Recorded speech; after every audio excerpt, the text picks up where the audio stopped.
My name's Dr. Twyman. Maybe about 5 years old, I told my mom I wanted to be a doctor and retire at 30. So my younger sisters are about 15 months younger than me, and they wanted to work at McDonald's and get free French fries. So my mom's like, okay, hold on. You might want to lower your goal a little bit. You two, you need to raise yours just a hair. So at all points in my life, it was get into being a doctor, and I started going to a chiropractor around 15 with back pain. So back pain that was keeping me out of sports more than anything, and he really helped. He did everything that I think we should be doing. He was taking x-rays, he was explaining the x-rays, he was going through care plans of this is how you actually take control of your health. And at 15, I didn't really realize how unique that was.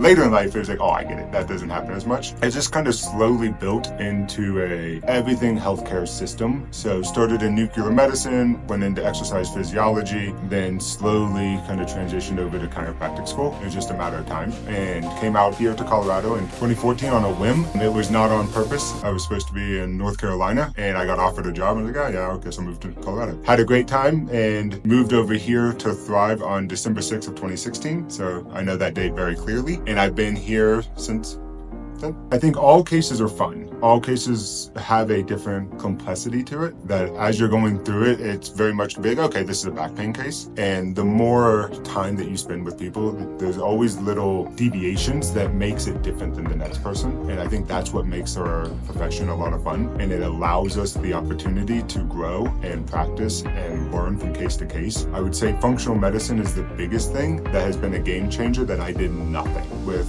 nutrition-wise until I started at Thrive. And watching a difference between I'm in back pain and I want to be able to, this last patient I just talked to, his health goal was to sit Indian style on the floor with his daughter and play games. That's all he wants to do. He's a lifter, he's very active. Like, I don't care. I just want to play with my daughter on the floor. Great goals. Just absolutely phenomenal story, what he's searching for. Setting up a game plan to get him there is amazing. Setting up a game plan to stop heart disease, our #1 killer in America, just as rewarding that I didn't know I could affect until I got here. I didn't know I had a chance to help those type of people. And I think those are just a different type of rewarding. They're all fun, but it's different, if that makes sense.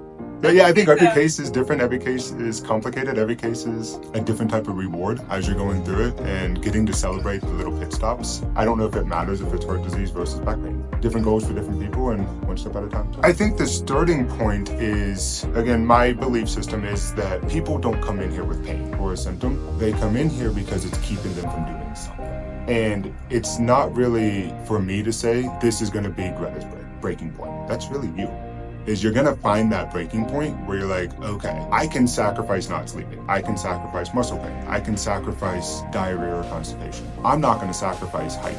And it's whatever those health goals are. When we find what that is, that's really gonna be the starting point of, I gotta find an answer. And that's where I build from the first day. Is like, you know, you've been living with this for 20 years that you've been going through it, and there's pain. There's some pain points in there. But something will change it from I can live this way and it's just terrible to I refuse to live this way. For me, that was getting stuck, that I couldn't stand up. And I was like, like, I am stuck here and I don't know how to stand up, and I don't think I can stand up. Going through the very quick epiphany of enough's enough. Like, something's gotta give. And unfortunately, I worked here at the time. I was like, all right, Dr. Molly, help me out.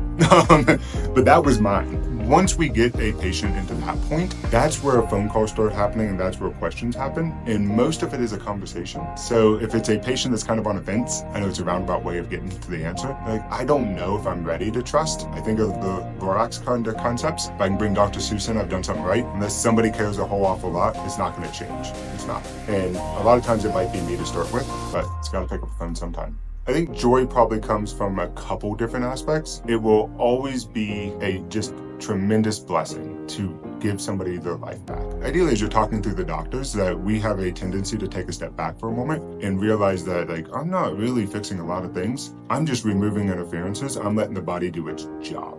And if the body can do its job, then I've done mine. And I think the joy comes into if a patient really gets into a standpoint where they realize our American healthcare system is not out for the best interest. I've done a lot of great things. If we can take it to the next step, now I see them actively being a participant in their healthcare. And how do I eat better? How much water should I drink? What kind of sleeping patterns? And we're really addressing a full lifestyle.